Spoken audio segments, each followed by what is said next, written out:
வருமானிப்போம். இந்தியக்குரியவர்களே,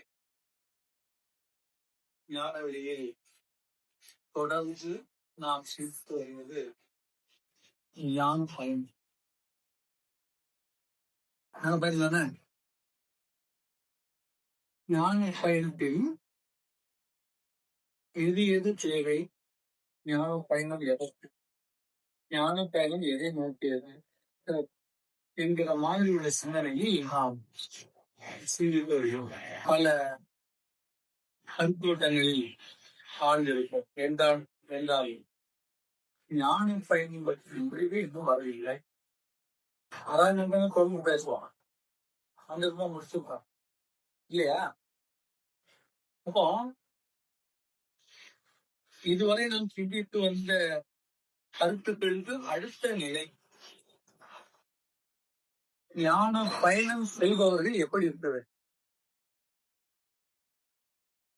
ஞான பயணம் செல்பவர்கள் எப்படி இருக்க வேண்டும்? அதை நான் முதல் சொல்லியிருப்பேன். அவர்கள் முதல் குருவை தேடுவேன். என்ன வழிகாட்டுதலுக்கு குருவேன் இல்லையா? அவர்களின் ஒழுக்கத்தை கடைபிடிக்க வேண்டும். நன்றி மறவாமை வேண்டும் இல்லையா? இதெல்லாம் நாம் சிந்தித்தோமா? இன்று நாம் சிந்திப்பது தனிமை. தனிமை ஞான பயணத்தில் ஆகும். நன்றாக ஞாபகம் வைத்துக் கொள்ளும். ஞான பயணத்தில் தனிமை ஆகும். யார் வேண்டும் இல்லையா? தனிமையா நம்ம போனோன்னே கும்பல் வரும்னா, இப்போ நீங்க தியானத்துக்கு இருக்கிறீங்க, நானே இருக்கிறேன்னு சொல்லிட்டு இருக்கீங்கன்னா கொஞ்ச நேரத்துல என்னென்னலாமோ சிந்தனை வந்துடும். அதுக்கப்புறம் தூக்கம் வரும் இல்லையா? தூங்காமையே அதுக்கு மேல உங்க வேலை தங்கி போகுது. அப்போ நீங்க தியானத்துல யாரை பற்றி பிடிக்க வேண்டும்? பற்றுடன் அற்றான் பற்றினேன். அது ரொம்ப முக்கியம்.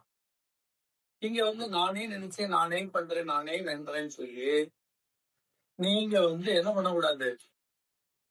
பயணிக்க கூடாது. அது ஆணவம், அகங்காரம், இயலாமை அந்த நிலையில் போய் தப்பு தப்பா கூட நீங்க சிந்திக்கலாம். ஏன்னா உங்க சிந்தனை என்பது அடுத்தவர்களை தூங்கிவிட்ட.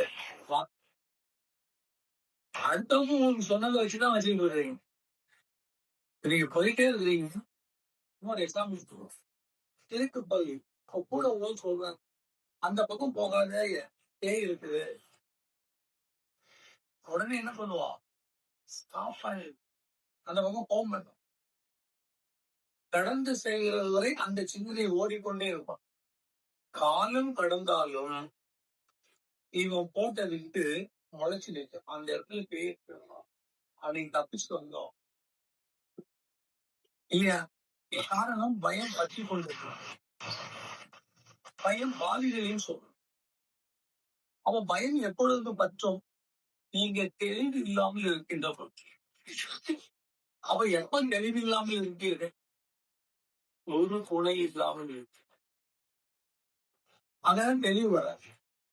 ஒரு சந்தேகம் நெக்ஸ்ட் மோகமே கிளியர். அப்ப அது வேர்விதா. நீங்க அதை விட்டுட்டு அது நல்லா வேர் வாங்கியதுக்கு பிறகு அப்புறம் கேட்கலன்னா மனம் புதுங்க முடியாது. அந்த தாக்கம் உண்மையை ஆக்கிரமிச்சிருக்கும். அந்த கருக்கோட்டத்திலேயே வாழ்ந்துட்டு இருக்கேன். இப்போ அதை பத்தியே கேட்க மாட்டேங்க. இது இது சுகமா தானே இருக்குது, இது போயிட்டு இருக்கட்டுமே, இல்ல இதை சொன்னா அவரு என்ன நினைப்பாரோ, இப்படி நம்ம என்ன பண்ணிடுறோம்? வாங்கிட்டு. அதனாலதான் பையன் பாதிகள்னு சொல்லிட்டு பயப்படக்கூடாது. தெளிவா பயப்படுறதுக்கு என்ன இருக்கு? தப்பு செய்யலாம் தெளிவு இருப்போம் இல்லையா? அதானே. நீங்க தப்பு செய்யாத ஏன் பயப்படணும்? தப்பு செய்துடுவோமோன்னு பயமா? எச்சரிக்கை ஆசிரியர். ஆனா அந்த சில்லறையிலேயே நம்மை அடகு வைப்பது என்பது நிறைய பேர் அப்படிதான் நினைச்சுக்கிறாங்க. எச்சரிக்கை நினைச்சிட்டு அடமானம் வச்சிருக்காங்க. கடுமையாக போறாங்க. மாற்று சிலருக்கு வழி இல்லாமல் போயிடுது. எச்சரிக்கை வேணும். அவன் அந்த எச்சரிக்கை எப்படி இருக்க வேண்டும் என்றால் கவனத்தே அந்த எச்சரிக்கையை வந்து நீங்கள் உணர்ந்ததாக இருக்க வேண்டும். நீங்கள் மாற்றுவதாக இருக்க வேண்டும். அது உண்மையாகும். அப்பதான் அந்த எச்சரிக்கை வந்து இப்ப நீங்க இங்க இருந்தீங்க. அவர் சொல்றாங்க அந்த பக்கத்துல ஒரு பாம்பு பார்த்து இது வந்து நீங்க அடுத்தவர் சொல்வதை நம்பலாம். அப்படித்தான் ஆகுவேன். இல்லாம போனா நல்லது. இருந்ததுன்னு ஆபத்து இல்லையா? அது அப்படியே வீட்டுக்குள்ள வர ஆரம்பிச்சேன். அப்ப நம்ம என்ன பண்ணலாம்? நம்ம காதுக்கு விழுந்தாச்சு. முதல்ல சொல்லிட்டான். அவன் சொல்லிட்டாங்கிற பொழுது நாம என்ன பண்ணோம்? அது வீழ்ச்சிடுவோம். சோம்பேறித்தனம் பண்ணணும். அதெல்லாம் இல்லைன்னு அடிச்சு பேசணும். இது நாம போய் பார்க்கலையா? அது உடன்பாட்டாகவும் எப்பவுமே ஆபத்து. நமக்கு தெரிஞ்சதுதான் சரின்னு சொல்லிட்டு நாம ஒரு முடிவு பண்ணி வந்துட்டு அதை அடுத்தவங்கள்ட்ட திணிக்கிறது நேராகும். யாரு சொன்னாலும் முதல்ல அதான் நான் சொன்னேன். ஞானத்தினுடைய வாசல் கதவே அமைதியும் அரவணைக்கும். யாரு சொன்னாலும் அதை ஏற்றுக்கொள்ளு. முதல்ல ஏற்றுக்கொள். அது தப்பாகவே இருக்கட்டும். ஏற்றுக்கிறதுல என்ன தப்பு இருக்கும்? கடைபிடிப்பதில் தான் தப்பு.